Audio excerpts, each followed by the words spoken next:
जय हिंद दोस्तों, कैसे हैं आप सभी प्यारे भक्तों को राधे राधे। दोस्तों, आज के इस खास और इन्फॉर्मेटिव वीडियो में मैं आपको गोकुल में दर्शन कराने के साथ साथ गोकुल धाम यात्रा की संपूर्ण जानकारी भी बताऊंगा। तो अगर आप भी गोकुल में दर्शन और घूमने की प्लानिंग कर रहे हैं तो ये वीडियो आपकी बहुत हेल्प करेगा। इस वीडियो में हम लोग बात करेंगे आप यहाँ तक कैसे पहुँचेंगे, यहाँ पर दर्शन और घूमने का सही तरीका क्या रहता है, यहाँ पर आप कहाँ कहाँ घूम सकते हैं और वीडियो के लास्ट में बात करेंगे संपूर्ण बजट की।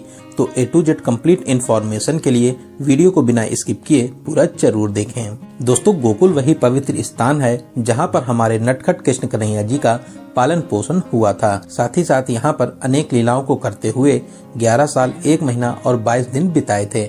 दोस्तों, बहुत से लोग मथुरा और वृंदावन में दर्शन करने के बाद में गोकुल की यात्रा जरूर करते हैं। पूरे ही साल लाखों भक्त दर्शन करने के लिए गोकुल आते हैं। तो फिर चलिए एकदम शुरू से शुरू करते हैं और जानते हैं कि आप गोकुल तक कैसे पहुंचेंगे। दोस्तों, आप अपने शहर से आ जाइए मथुरा तक आने के लिए आपको बस और ट्रेन की फैसिलिटीज बहुत ही ज्यादा अच्छी मिलती हैं, या आप चाहें तो अपनी खुद की कार से भी यहां तक आ सकते हैं। मथुरा से गोकुल की दूरी लगभग 10 किलोमीटर की है, जिसे आप ई रिक्शा, ऑटो या टैक्सी के माध्यम से पूरा कर सकते हैं। ई रिक्शे वाले शेयरिंग में 50 रुपए का चार्ज करते हैं, वहीं टैक्सी वाले पूरे दिन के लिए 2000 से 2500 रुपए और ऑटो वाले 800 से 1000 रुपए का चार्ज करते हैं। गोकुल और आसपास के सभी प्रमुख स्थानों पर घुमाने के बाद में आप जहां कहेंगे वहां पर आपको ड्रॉप कर देते हैं। दोस्तों, जैसा कि मैंने आपको पहले ही बताया है, मैक्सिमम लोग मथुरा और वृंदावन की यात्रा के साथ में गोकुल को कवर करते हैं। तो आप अपना मथुरा या वृंदावन में स्टे करने के बाद में जल्दी सुबह गोकुल के लिए निकल जाइए। पूरे दिन में सभी स्थानों को कवर करने के बाद में शाम को आप गोकुल से वापसी कर लीजिए। रोड देखें दोस्तों, यमुना जी के इस पार मथुरा शहर बसा हुआ है और उस पार गोकुल धाम। यमुना नदी पर बने बैराज को पार कर अब हम लोग पहुंच चुके हैं गोकुल। तो चलिए अब हम लोग बात करते हैं यहाँ पे दर्शन और घूमने का सही तरीका क्या रहता है। दोस्तों, जैसे ही आप गोकुल पहुँचेंगे आपको बहुत से पंडित जी लोग मिल जाएंगे। आपसे 50 रुपए लेते हैं। 2 से 3 प्लेसेस को कवर कराने के साथ साथ सभी जानकारियाँ भी बताते हैं। साथ ही साथ आपको दान आदि के लिए भी कहते हैं, लेकिन मैं आपको एडवाइस करूंगा जैसी आपकी श्रद्धा हो दान आदि कर सकते हैं, नहीं तो आप यहाँ पर ठगी का शिकार हो जाएंगे। तो अब हम लोग गोकुल की पावन गलियों में घूमते हुए चलेंगे श्री नंद यशोदा भवन में दर्शन करने।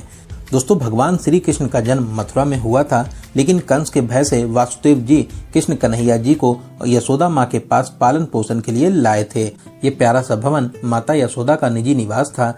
यहीं पर भगवान श्री कृष्ण का पालन पोषण हुआ था।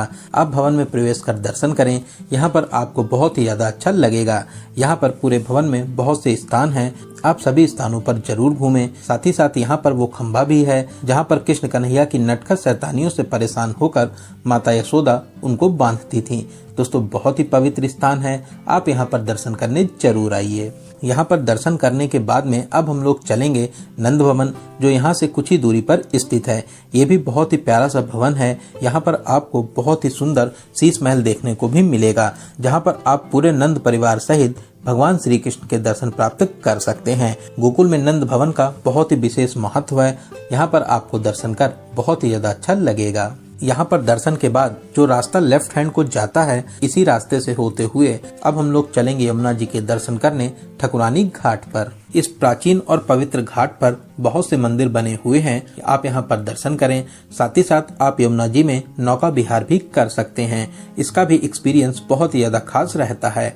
आप इस प्रमुख घाट पर कुछ देर जरूर बैठें, यहाँ पर आपको बैठकर बहुत ही ज्यादा शांति और सुकून मिलेगा। दोस्तों, ठकुरानी घाट बहुत ही पवित्र स्थान है, आप यहाँ पर दर्शन करने जरूर आइए। दोस्तों, गोकुल में इन प्रमुख स्थानों के अलावा भी बहुत से छोटे बड़े मंदिर हैं, साथ ही साथ बहुत सी गौशालाएं भी हैं, आप उनमें भी दर्शन प्राप्त कर सकते हैं। तो चलिए यहाँ पर दर्शन करने के बाद में अब हम लोग चलेंगे रमण रेती, जो यहाँ से लगभग 3 किलोमीटर की दूरी पर स्थित है।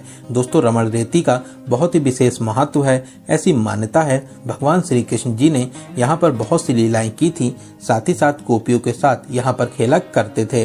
दोस्तों ऐसा माना जाता है यहाँ की रेत पर लौटने और खेलने से आपके बहुत से दुख दूर होते हैं, साथ ही साथ आपकी बहुत सी बीमारियां भी दूर हो जाती हैं।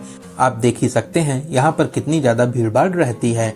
दोस्तों रमण रेती का बहुत ही विशाल परिसर है। इस परिसर में बहुत से आश्रम और मंदिर भी बने हुए हैं। आप इन मंदिरों में दर्शन जरूर करें। पूरे ही परिसर को बहुत ही सुंदर और अच्छे तरीके से सजाया गया है। दीवारों पर आपको कृष्ण कन्हैया जी के जीवन काल की बहुत ही प्यारी प्यारी आकृतियां देखने को मिलेंगी। साथ ही साथ यहाँ के हरे भरे नज़ारे आपको बहुत ही ज्यादा अच्छे लगेंगे।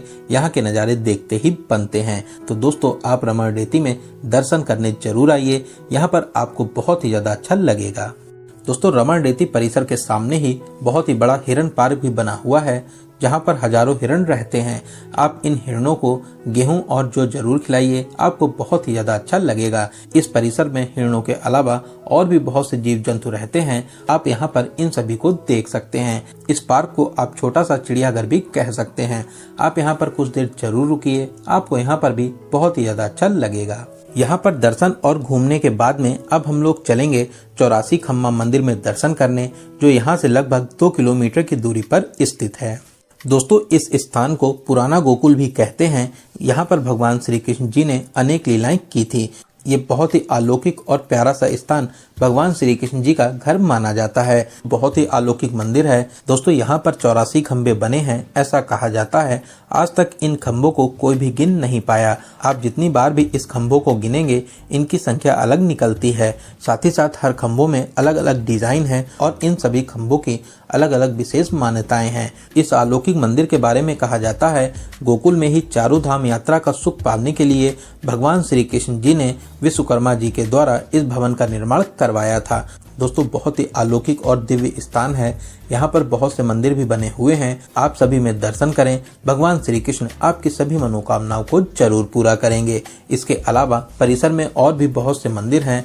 आप सभी में दर्शन कर आशीर्वाद प्राप्त कर सकते हैं। तो इस पवित्र स्थान पर दर्शन करने के बाद में अब हम लोग चलेंगे ब्रह्मांड घाट, जो यहाँ से लगभग 2 किलोमीटर की दूरी पर स्थित है। दोस्तों यह स्थान भी बहुत ही पवित्र और पावन माना जाता है। ऐसी मान्यता है, भगवान श्री कृष्ण जी ने अपने मुख में माता यशोदा को पूरे ही ब्रह्मांड का दर्शन कराया था। इसीलिए यमुना नदी के किनारे बने इस घाट का नाम ब्रह्मांड घाट है। यहाँ पर बहुत ही प्राचीन और दिव्य मंदिर भी बने हुए हैं। आप यहाँ पर दर्शन कर आशीर्वाद जरूर प्राप्त करें।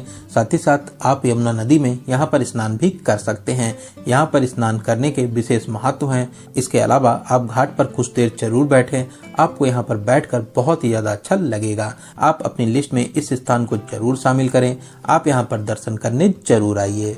तो यहाँ पर दर्शन और कुछ समय बिताने के बाद में अब हम लोग चलेंगे चिंताहरण महादेव जी के दर्शन करने। ये अलौकिक मंदिर यहाँ से मात्र 1 किलोमीटर की दूरी पर स्थित है। दोस्तों ये महादेव जी का बहुत ही प्राचीन, दिव्य और अलौकिक मंदिर है। आप यहाँ पर भोलेनाथ जी के दर्शन कर आशीर्वाद प्राप्त करें। भगवान भोलेनाथ आपकी सभी मनोकामनाओं को जरूर पूरा करेंगे। दोस्तों इस मंदिर में दर्शन करने से आपको जीवन में नई ऊर्जाएं मिलती हैं। साथ ही साथ आपकी जितनी भी समस्याएं हैं वो बहुत ही जल्दी दूर हो जाती हैं। दोस्तों बहुत ही पवित्र स्थान है। आप इस मंदिर में दर्शन करने जरूर आइए। दोस्तों यहाँ पर मैंने आपको गोकुल के सबसे प्रमुख स्थानों को बताया है। इसके अलावा भी और भी बहुत से छोटे बड़े मंदिर और स्थान हैं। आप वहाँ पर भी जाकर दर्शन कर सकते हैं। तो चलिए अब हम लोग बात करते हैं गोकुल में आने का सबसे अच्छा समय कौन सा रहता है। ऐसे तो पूरे साल ही लाखों भक्त यहाँ पर दर्शन करने आते हैं, लेकिन जन्माष्टमी, होली, दिवाली, अप्रैल, मई और जून के समय यहाँ पर बहुत ही ज्यादा भीड़ भाड़ होती है। आप अगर चाहें तो इस टाइम पर भी आकर यहाँ पर दर्शन प्राप्त कर सकते हैं। तो चलिए दोस्तों अब हम लोग बात करते हैं सबसे जरूरी क्वेश्चन, बजट की।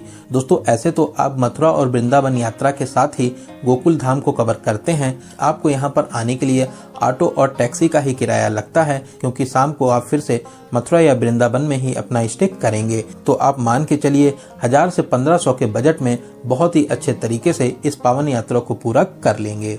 तो दोस्तों यहाँ पर मैंने आपको गोकुल धाम यात्रा की हर एक छोटी बड़ी जानकारी को बहुत ही अच्छे और सही तरीके से बताने की पूरी कोशिश की है। अगर फिर भी आपके कोई क्वेश्चन रह जाते हैं तो आप हमें कमेंट के माध्यम से पूछ सकते हैं। बहुत ही जल्दी आपको कमेंट का रिप्लाई दिया जाएगा। दोस्तों, आप इस वीडियो को कहां से देख रहे हैं और आपको ये वीडियो कैसा लगा कमेंट बॉक्स में जरूर बताइएगा। अगर आपको ये वीडियो हेल्पफुल लगा हो तो अपने एक लाइक से हमें मोटिवेट जरूर करें। साथ ही साथ आप अपने सभी फ्रेंड्स और रिलेटिव में जरूर से